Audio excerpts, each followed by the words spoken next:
Welcome all. I am so excited to be talking to 5 renowned design professionals about how they're standing out in the virtual world. I'm Shannon Sharp. I am your homes editor, Chicago homes editor with Lux Magazine. And I would like to introduce you to designer Richard Aniskavich with Design Galleria Kitchen and Bath Studio, Young He Interior Design, Tavia Forbes and Monet Masters of Forbes Masters. And a little later in the programming, we're going to be very upset that we are doing this virtually because Chef John Liddell of Monogram is going to be making a little recipe that none of us can try. And that being said, I'd like to launch into our topic, which is about standing out in the virtual world. And for the past couple decades, this has obviously become a huge thing. The past 10 years, it's grown by leaps and bounds. And the 5 people here, they all are experts at how to deal with it. So, Richard, I'd love to start with you because I'm assuming everyone's thinking about their kitchens right now. So, how do you go about showcasing your offerings to your clients when they can't come to the showroom? Sure. Yeah. Well, we all know the power of technology.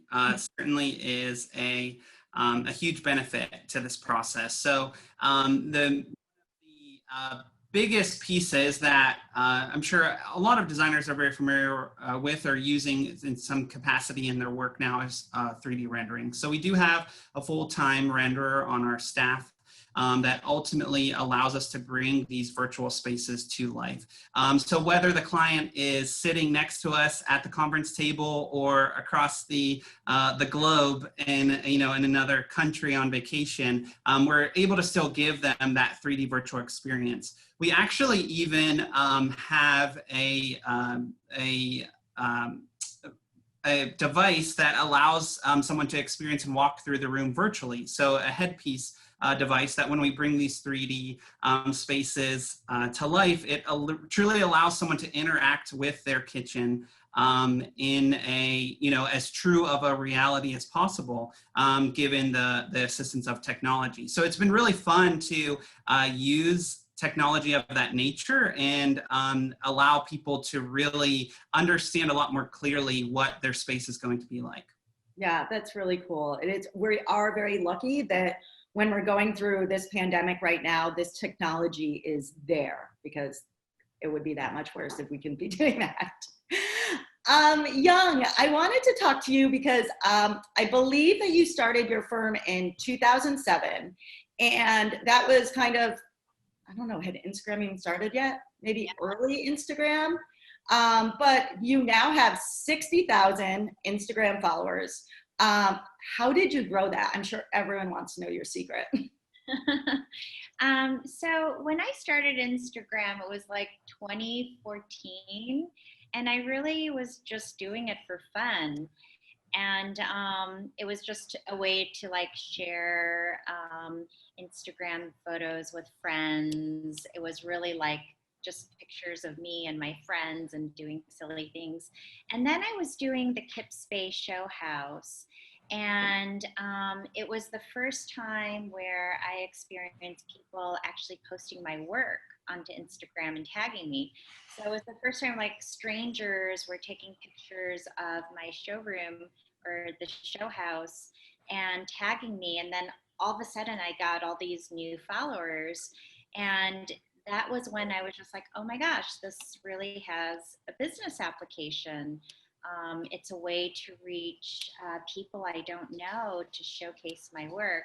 So starting from that point on, I changed focus. I never delete photos. So if you want to go back years, you can see all my crazy early photos. So, but, pretty much we discovered the power of social media for work. And it just really grew authentically. I never had someone post for me. I have talked to people who do. professional Instagram consultation. There's a really wonderful woman, Sophia Juarez, that we consulted with just to make sure that we are being professional enough. Again, I handle it myself, so I'm always worried that it's like too goofy and too personal. That's really how I handle it. It's a little goofy and a little personal, and it's really our work. Absolutely. I'm sure that everyone is writing down that name of your consultant. She's really wonderful. She's based in New York, and she's just so professional. Nice. And Tavia, you and Monet also have a huge Instagram following, and you guys started your firm in 2016. I know you guys were both working independently before that, but you guys joined forces in 2016, correct? Yes, officially. And so now I'm assuming you guys both had your own personal Instagrams going, but do you feel like starting this firm in 2016, you kind of had an expertise already, so you knew what you were doing? You weren't trying to build a firm and then try and start Instagram? Well, of the two of us, Monet is definitely, she's the lead on Instagram. I should be asking Monet this question.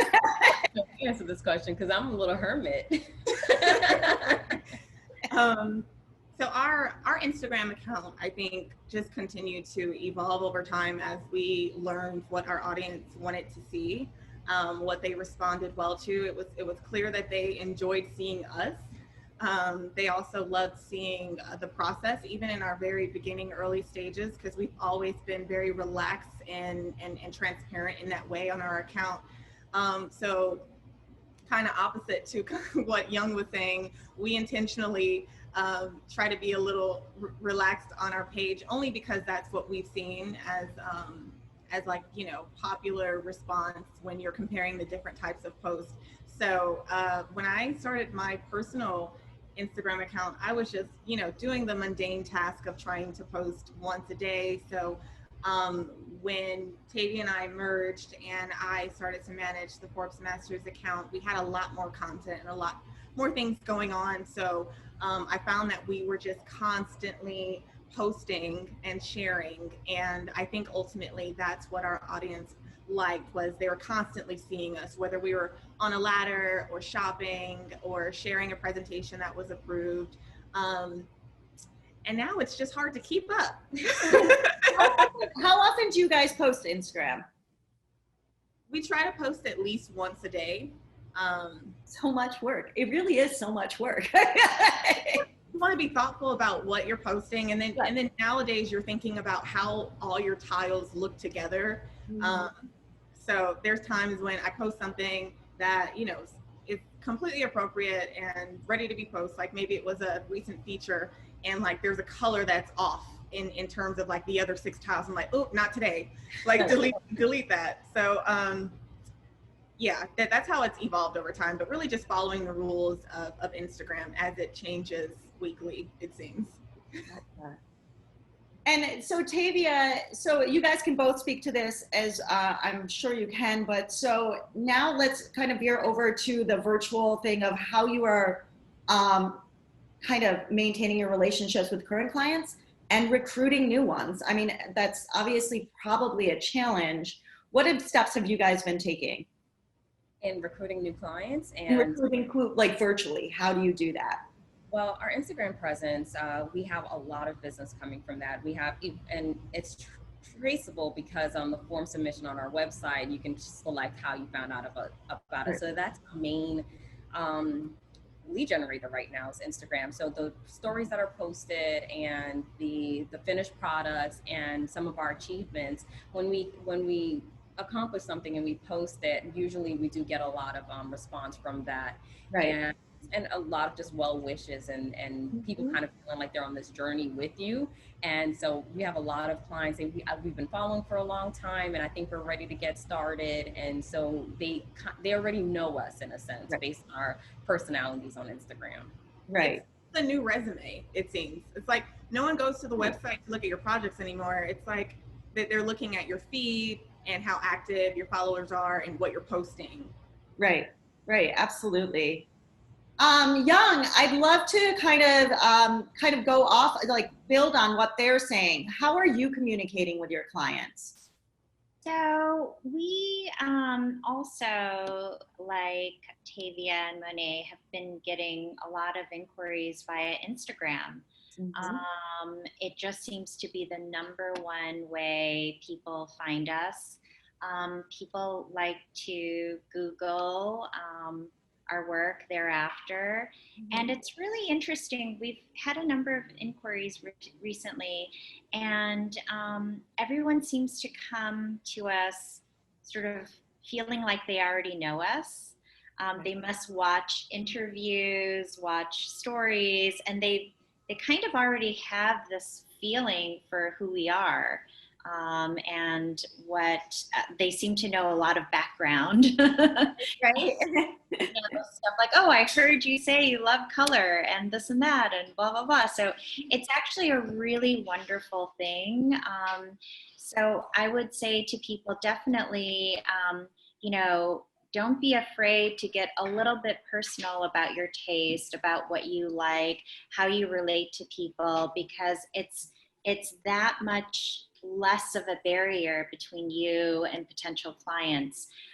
You want people to call you feeling like they already have a sense of your identity, who you are, how you might interact with people, because then it's less scary. Like, when we have to hire people we don't know, it's kind of hard to get a vibe for who they are and how we're going to jive together. And, that sort of personal outreach, putting interviews and videos of yourself online, really goes a long way to having people feel a connection to you, even before they call you. So do you stalk potential clients online to see if you think they're going to jive with them? I have not done that because I'm not used to Googling people. Right. But I think my team does. They're like, oh yeah. You never know, Call her back. Richard, I'd love to talk to you about going back to how you're dealing with the virtual tours you were talking about, all those things. But now you guys have an Atlanta showroom, correct? And you're opening a huge Nashville one, right? Yeah, so we're really excited. I'm in the Nashville, our showroom here currently. It's 4,000 square feet, still just finishing construction. So we're really excited about it. It's 8 full room environments, full architectural environments. That's really something that I'm very passionate about, is much more than just the cabinetry in the kitchen. It's the whole comprehensive environment. So we have different ceiling details. We have different, a lot of different unique styles, from your most traditional to your most contemporary and everything in between. And then a lot of thought-provoking ideas and innovative technology, finishes, and a lot to see. So you then believe in the brick and mortar thing. You think that it's still going to be here, right? Like, you think it's going to change at all? I think, the beauty of the brick and mortar, it's still, for us, it speaks to the true luxury experience. I mean, there's certain finishes and materials and things. We're so tactile in the nature of how we work that you really have to see it and feel it to fully appreciate it. And there's an emotional connection that's undeniable when you hold, the real McCoy or whatever it may be, sure. Right? That's, there's something there that it is just a sheer emotional connection. And so that's really important to us. That's a part of our experience.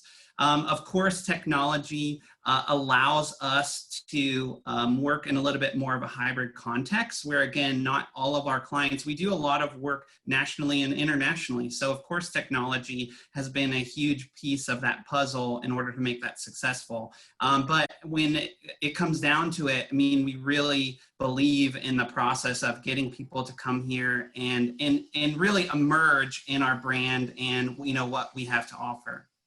So do you, at this point, are you guys making private appointments with people so that they can come and feel safe, I'm assuming? Exactly. Yeah. So we have definitely, kind of standard protocol in that regard, but definitely still very much doing client work, getting people to come through the showroom. And again, it's a lot more intimate in that regard of, really having the space to themselves and really immersing into our brand experience. Absolutely. So I would like to kind of, so I'd love to touch back on what we were talking about with Instagram a little, and I have some questions, some general questions that, if you guys want to pipe up, but I'll try and call you out so, we're not all interrupting each other, but, Young, I'd like to start with you because one of my questions is about posting personal things. And I've heard the debate of like, you should keep your personal and have a separate Instagram. And then I've heard exactly what you were saying. I mean, so you feel that you should keep personal stuff so people get to know you. Yeah, I mean, I don't think you should get into all your really personal stuff. Phone calls to Richard are for. You do want to keep it a certain level of professionalism. I think something that people really that do, and it's hard to not do, and it's very much a personal choice, is politics.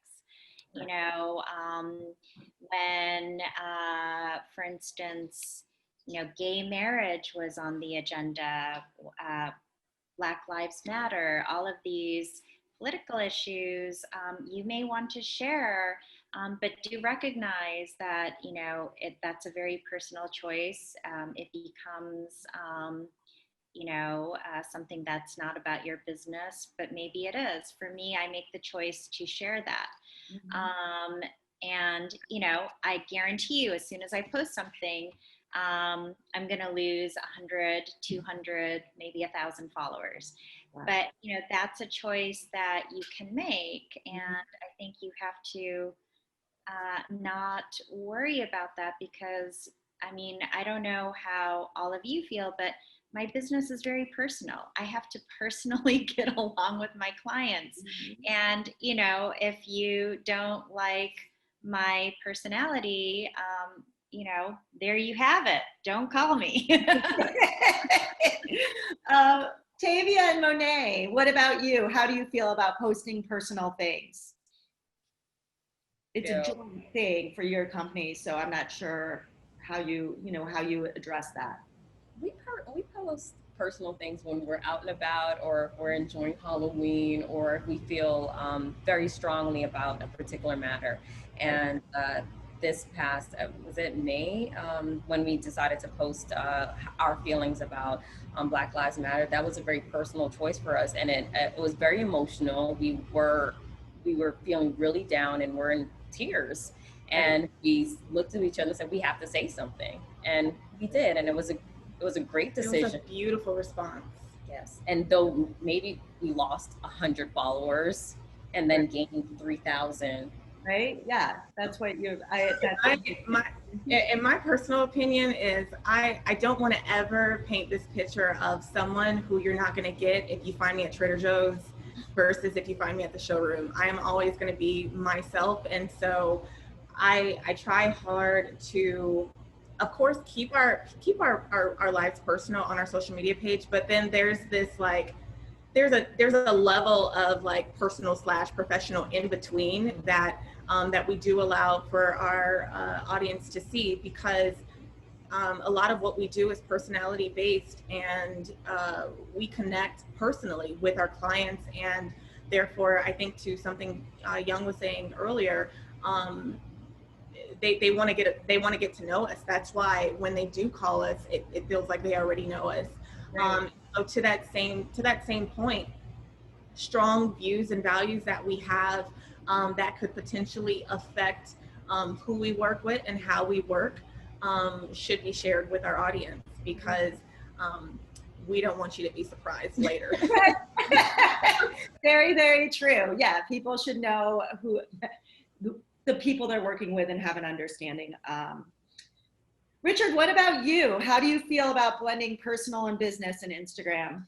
Yeah, I definitely think, my page, I truly do not overthink it at all. It's really what I'm feeling. I feel like there has to be a level of authenticity, and that's what people are tuning in to see. And I think one thing that we can all appreciate is whether it's just growth in life, but also, just in where I'm at in my career, I'm very confident with my abilities, in the sense of, if someone wants to work with me, they certainly, have seen the work or the capability, and the contents of, in the nature of how I am.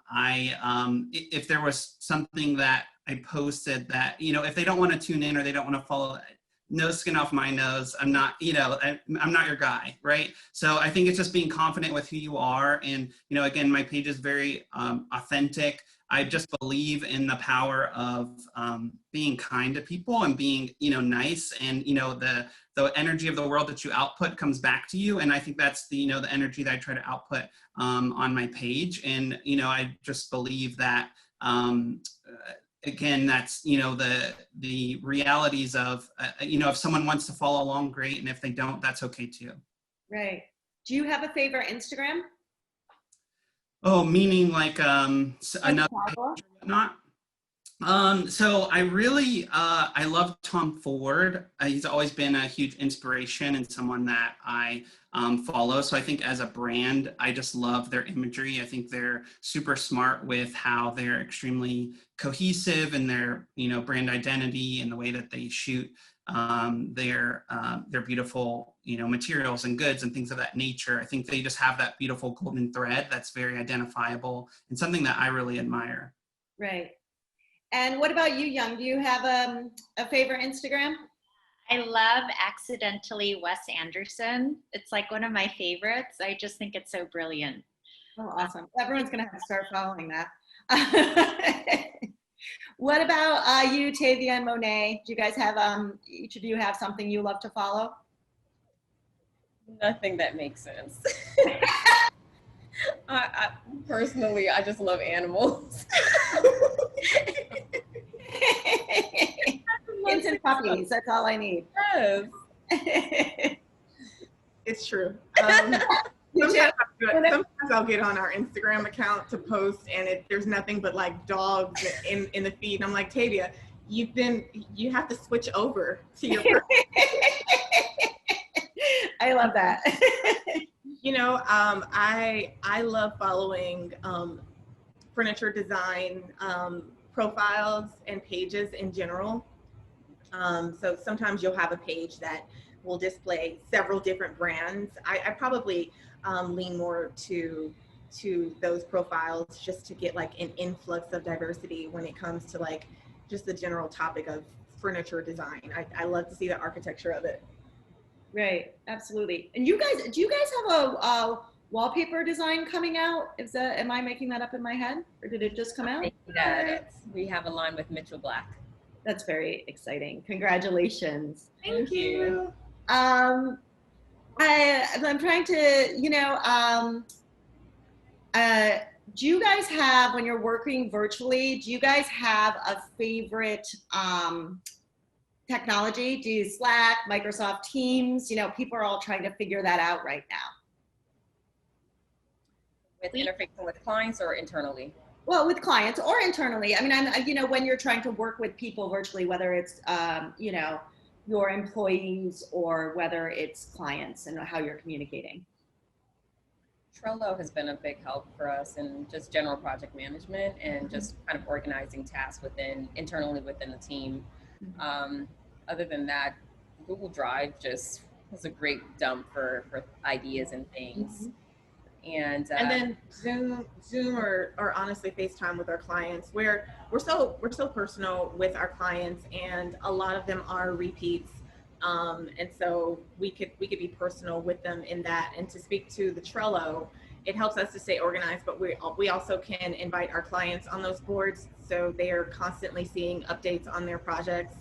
And then when we are performing e-design or any type of digital design service for our clients, we typically build in Google Drive documents and send that to them, via PDF, and then we're just on a Zoom call where we're able to share a screen and talking about their design presentation digitally. And as of late, we've had a lot of virtual design projects. I would say right now it's probably a greater percentage of our full design projects. So, yeah. And yeah, I'd love to learn more about that I'd like to get some input also on that from Young and Richard. How do you feel, how do you recruit clients virtually? So for virtual presentations, we use Zoom. We usually send samples in advance of the Zoom meeting, because I think one of the things that's really tough, like Richard touched on this, is it's really hard to sell a $100,000 finish in a Zoom picture. It just can't have the same connection, the same emotional reaction, and the same desire for a material or an item if you don't touch it. So we try to ship things to clients, and then when we have our Zoom call, they're actually touching, and we try to have the same sample when possible, so that we can really walk them through the story of how that material is fabricated, how it's, why it's so valuable, why it's so amazing. So that's really been the way that's been most successful for us, because there are clients who don't want to meet in person, who really want to keep virtual, who are being very careful about being exposed to other people. Yeah, and Richard, we talked about this somewhat. When you're communicating with people virtually, do you ever have someone like Chef Liddell, who's going to be doing a cooking demonstration in a couple minutes? Richard, do you have people come in, or do you do virtual cooking demonstrations at all, or anything like that? Yeah, so we're really excited because we have 2 working kitchens in our new showroom here. So there'll be a lot of different events and a lot of things to come that you'll just have to kind of stay tuned, because as time progresses, we'll be having a lot of teasers and kind of release in the sense of the new content and whatnot. So we do have I'm a little bit old school in the nature of just being very relationship oriented, love meeting people kind of organically. Our work in its nature is extremely referral based, but the beauty of social media and kind of an online presence, it's honestly for us has been more successful in the sense of keeping those relationships alive. So once they've maybe were curated in some sort of organic nature or a face-to-face connection, it's been a lot of our clients just staying involved in what we're doing and wanting to be still a part of our journey. And that's where we've had a lot of success, and even with my own personal page and then through our business page.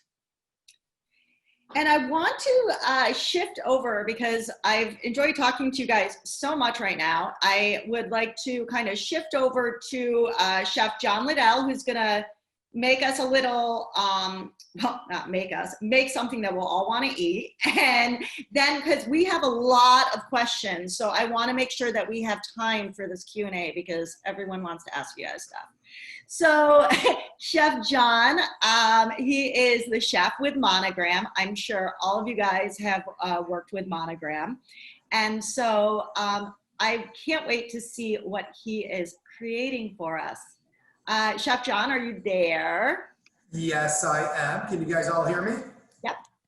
Very good. My computer's far out of reach, so I can't hit the mute button or anything like that. So I'm hoping it's activated. Yeah, guys, I've enjoyed this conversation so much.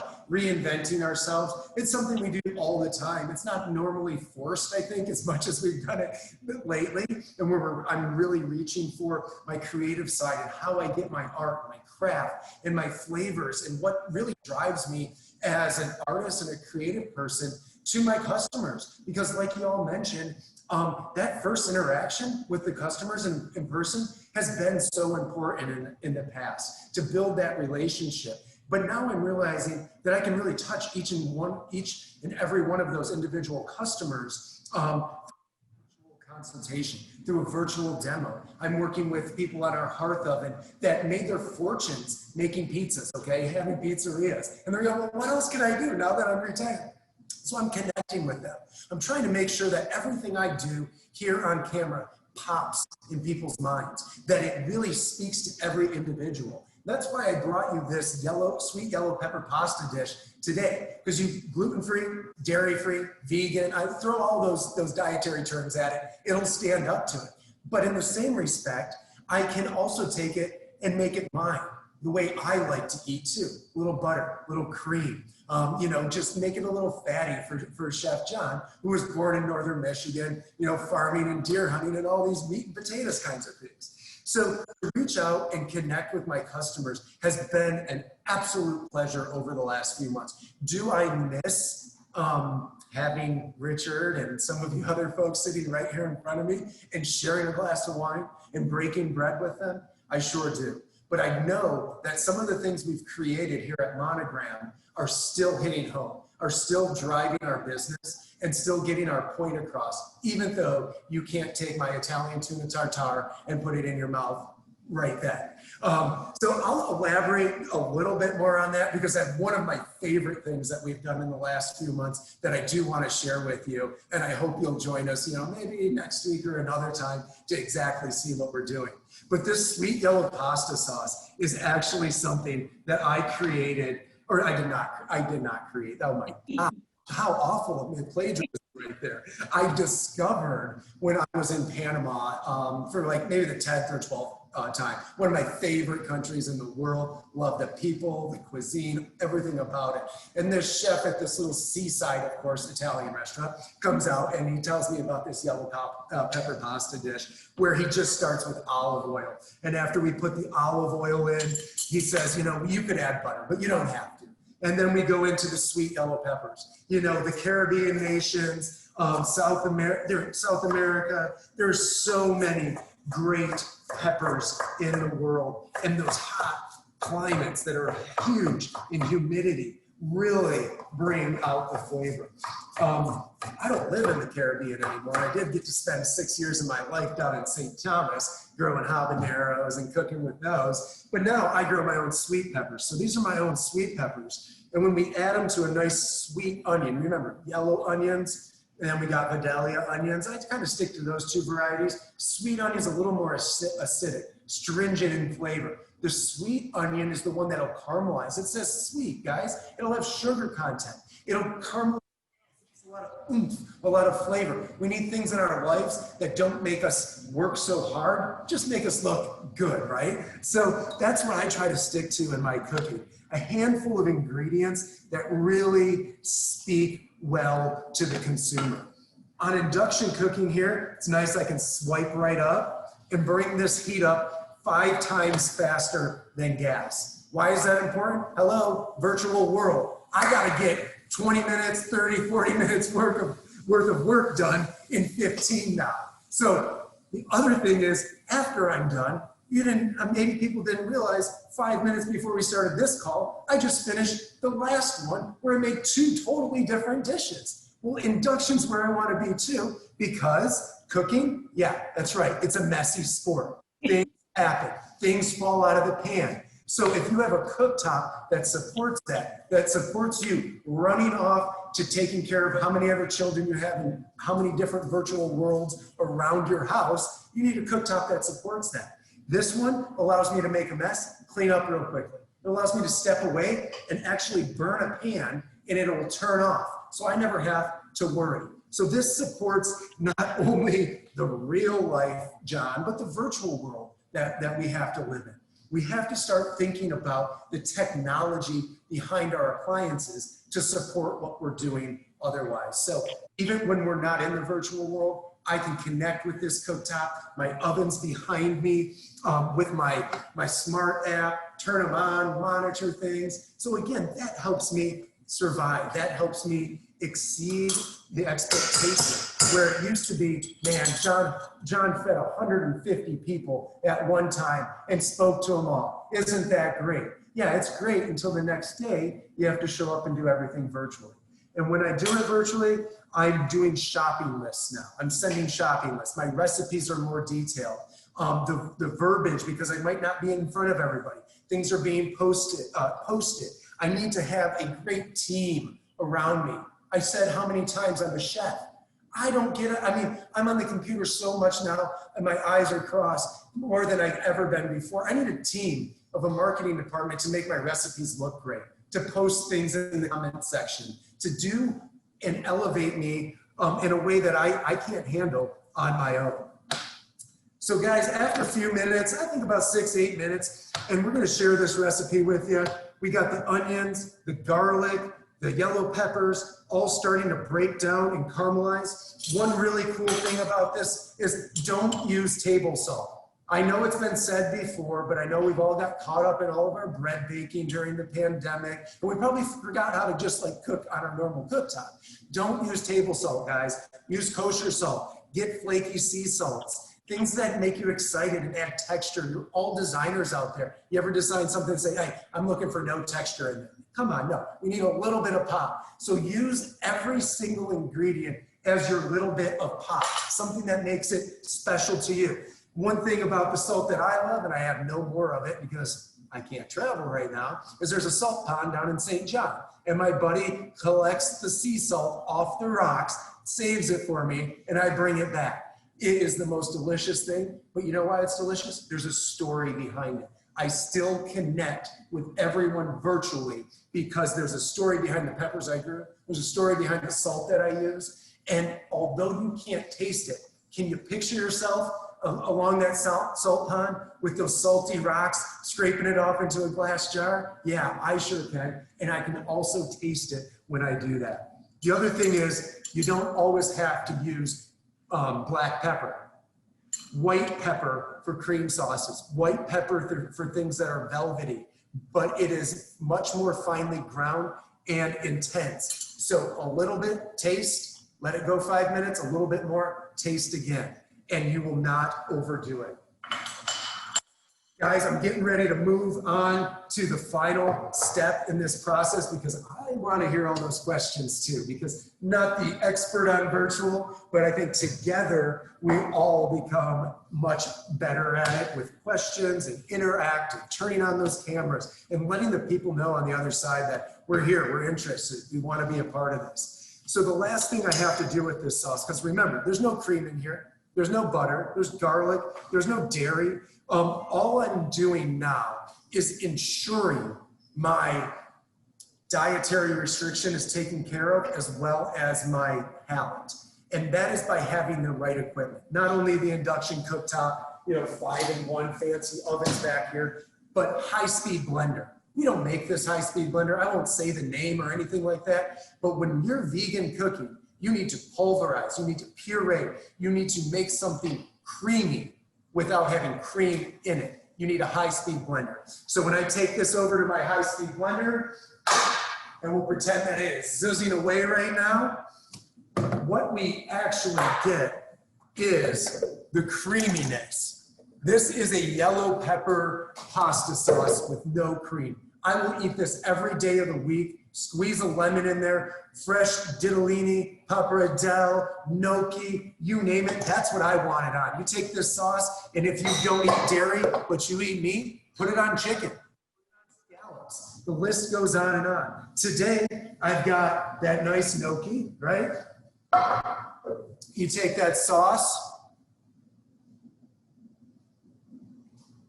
pour it over the top, and guys, You ever hear of like butter gnocchi? Oh, doesn't butter gnocchi sound so good? You know what sounds better? Brown butter gnocchi. It's a marketing term, right? I charge $5 extra for that if I say brown butter. The other thing, I'm going to add another $10 on top of it, is because we now go even healthier at Monogram, and virtually we get to share off the air fry technology of our ovens. So now I'm making my own jerky, dehydrated fruit, and for this dish, because it's vegan, it's good, how about a little texture, guys? Crunchy, crispy, air fried kale chips. These got a little bit of garlic and balsamic on it. Hey, I think even as a meat eater, I'd be happy with that. Throw some chicken on top, a steak on the side. I love it. Guys, make this dish. Eat it yourself. Share it with all of your friends and family with dietary restrictions or without. And always remember, we're here in the Monogram Kitchen to be a part of all of our customers' ownership experiences, whether it's in person, virtual. We've got a great YouTube channel, Instagram presence. Check us out, guys. What we've been doing is just pumping out recipes and ownership experiences through all of this pandemic. And it is so important and has driven my time in the kitchen to still be connected with my customers. So thank you guys, and have some fun in the kitchen tonight. Thank you, Chef. Now, will Monogram be posting this recipe on their Instagram?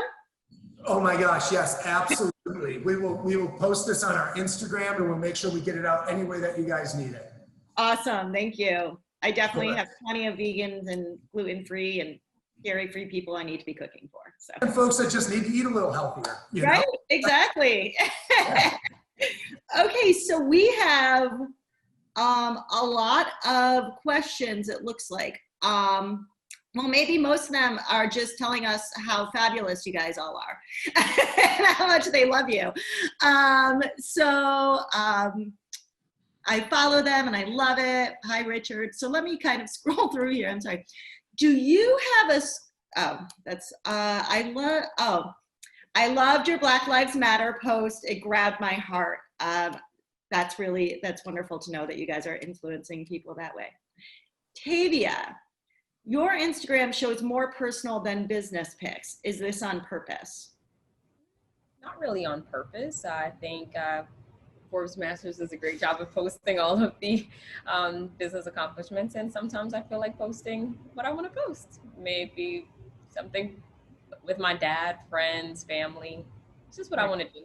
It's nothing, there's no strategy.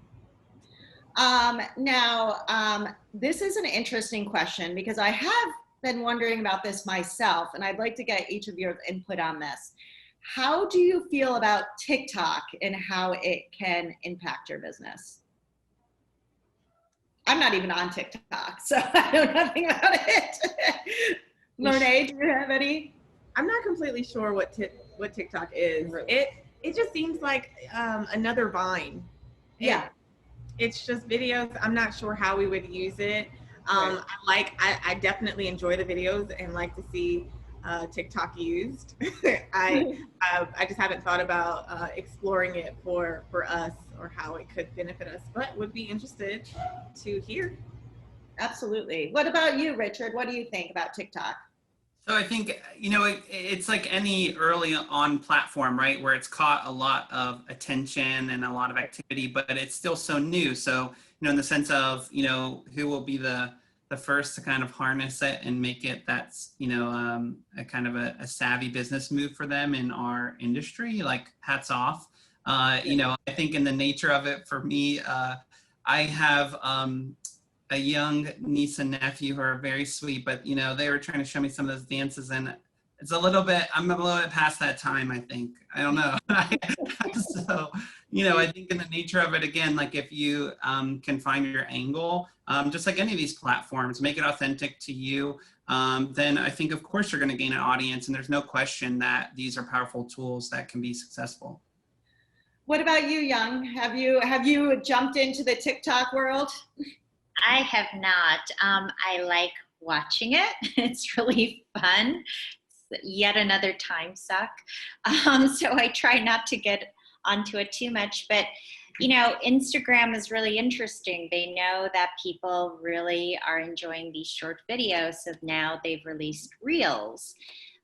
So I think it's really important for people, whenever Instagram releases a new tool or toy, it's probably a good idea to try to use it. I haven't really used it, but you know, again, the algorithms for Instagram will shoot up the more tools that they release you use. Right. So something to think about for everyone to try to use that. Maybe your next site visit, put it on Reels. Interesting. Yeah, I feel like I don't really know about. I mean, I'm like, oh, people are always telling me I should post more to stories and stuff like that. I'm like, oh, you know, these little tricks, but that's some very good advice for people. I have another question that we can just keep you here for a second, and then I'd like to jump over to Tavia and Monet and get their input on this. Young, have you doubled down on referrals, or how have you been expanding your marketing efforts to get new business? We really, right now, a lot of people are changing up homes. We've experienced a lot of clients moving out of the city, moving into the city. Everyone seems to be very dynamic and rethinking their home situation. So there's a lot of residential business out there. So I say double down on everything. You know, check in on all your former clients. They're probably, a good percentage of them are probably considering a move, and keep, you know, doing what you can to get new business, because a lot of people are moving and looking for new homes. Reach out to brokers, reach out to anyone you know who might know people who are moving. Reach out to your audience via newsletters or Instagram. I say do everything right now. Absolutely. What about you, Tavia and Monet? How have you guys been kind of doubling down per se on expanding your efforts for new business? Is there anything you would refer to? Maintaining our current relationships with our clients, our past clients. Many have reached out, the same as Young. They're changing rooms. They're having to add study spaces for their children. Your home has to be more dynamic. Home gyms, saunas, those kind of things. So past clients are reaching out, and then new clients via Instagram, sometimes House. And your online presence is just so important. Make sure your website is polished, so that just serves as just a backdrop to your Instagram in some sense.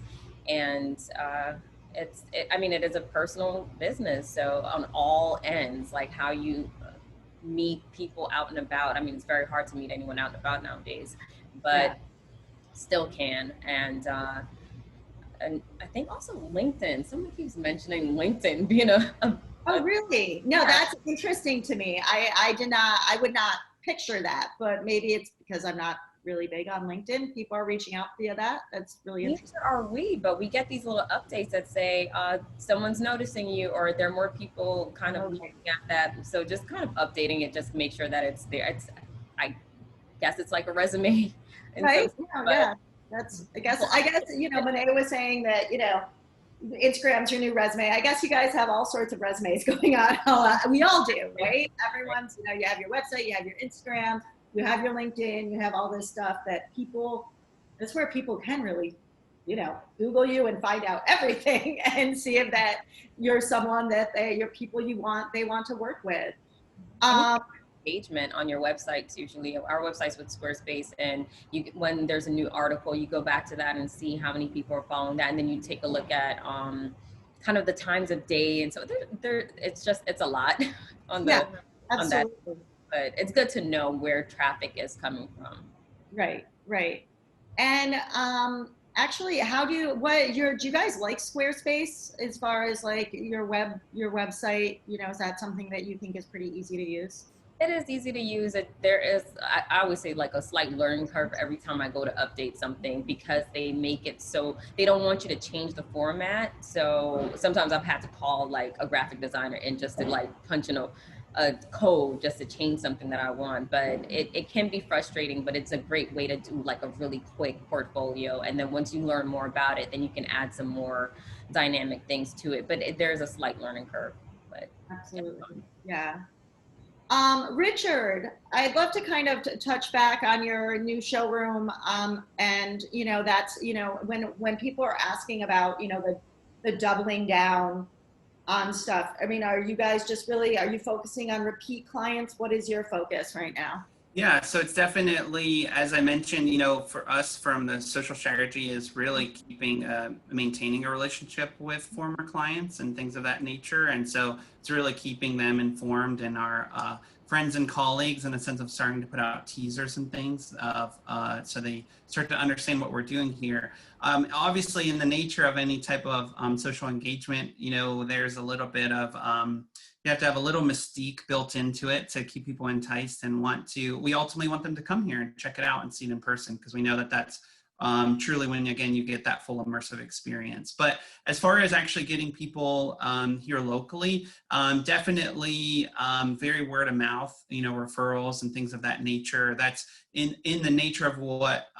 we do. We know that we're not the lowest price point option out there. So for people to fully understand it and what makes it worth that additional investment, you know, again, it's really getting them here, having them immerse in the experience and understand who we are, what we do, and what sets us apart. Absolutely. Young, I'd love to, here's a question we have that came in. What are your top favorite unexpected sources of inspiration? Top favorite unexpected sources of inspiration. I would say walking the streets. Like right now, New York is really, really strange. You know, all the tourists are gone.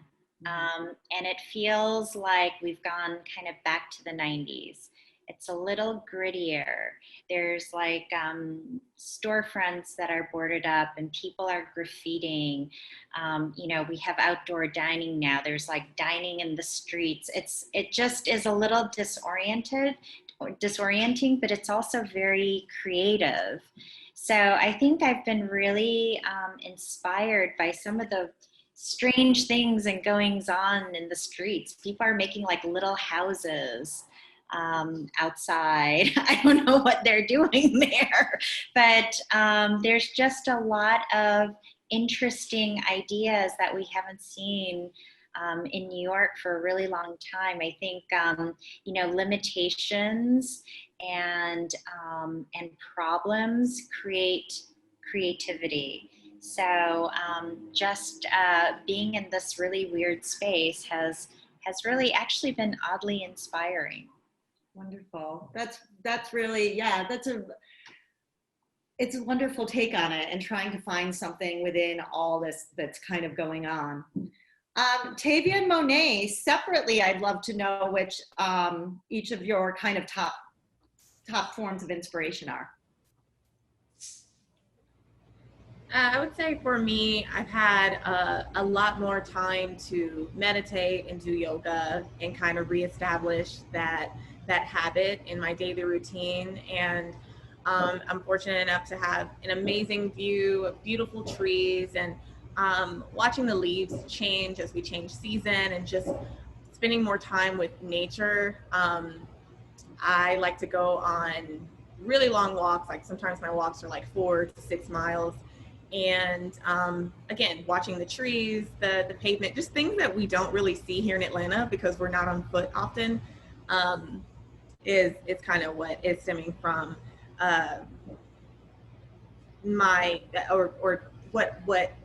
what gives me inspiration or what inspires me as of late. What about you, Tavia? Is there anything that you're drawing from? Looking to see more interesting color schemes, and that happens in nature. And recently just been obsessed with looking at moths and just strange bugs and the colors and how it's like coming together naturally. I think it's been very inspiring. Also being able to take like small trips away and just checking out the local art scene. I was recently in Savannah and picked up a bunch of like really quirky, fun pieces of art and just looking at the whimsy of it all. That's what I've been doing. I love it. Richard, is there anything that you really find inspiring? Yeah, well, so I think kind of an unexpected source of inspiration for me is my Spotify account. I really like to get into a creative spirit. I mean, music for me is huge. It really just channels a lot of different energies for me. And so my Spotify account is completely random. I mean, can jump from like Frank Sinatra to Jay-Z in a click of a button. It's like, it's all over the map, and I love that. And that's, it just allows you to kind of embody these different emotions and feelings, and ultimately that sparks creativity for me. I think that's wonderful to write. I'm very sad. I could talk to you guys forever. I have to wrap this up. Is there anything though, before we do, is there anything that anyone wants to, is it that speak to that you feel like we've missed? Everyone's good. Can you repeat that question? I'm sorry.